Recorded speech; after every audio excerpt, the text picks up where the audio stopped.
It's common for a person and a business to have more than one bank account. It's actually smart to separate business and personal accounts, but it's also smart to keep specialty accounts for business purposes. Maybe we have an account just for payroll so that we can more easily track payroll activity and make sure that the balances are there to cover the costs of our employees on payday.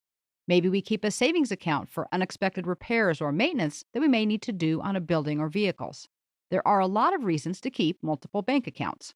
What happens when we have multiple accounts, though, is that we often need to transfer money between them. It could be as simple as taking money from a primary account where we deposit sales and transferring it into that payroll or long term account.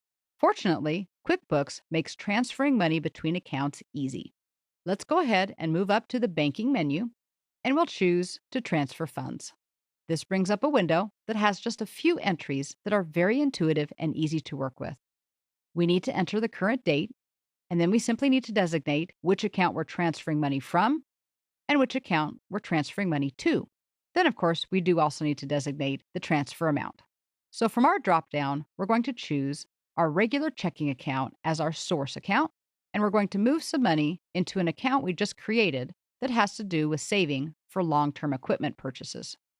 We're going to transfer $1,000, and it's probably a good idea to verify everything before we move on. Make sure that the date is accurate, the source and the destination accounts are accurate as well.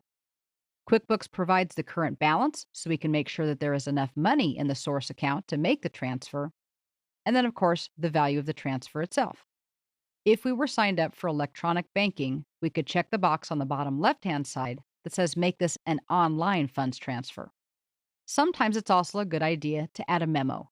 If there's something specific we need to know, if the transfer is for a specific purpose, then we can enter that into the memo field. Otherwise, we simply click or tap Save and Close, and the transfer has been recorded. We do need to remember, however, that this is only recording a transfer. Unless we have online banking and we check the box, we still need to do something to physically transfer the money, whether that's make a phone call, make a trip to the bank, or go online. Moving money around is a common business practice, especially in small businesses, and QuickBooks provides an easy method for recording those transfers while still keeping the books accurate and in balance. And that's what we like, is to have things easy and fast, but accurate.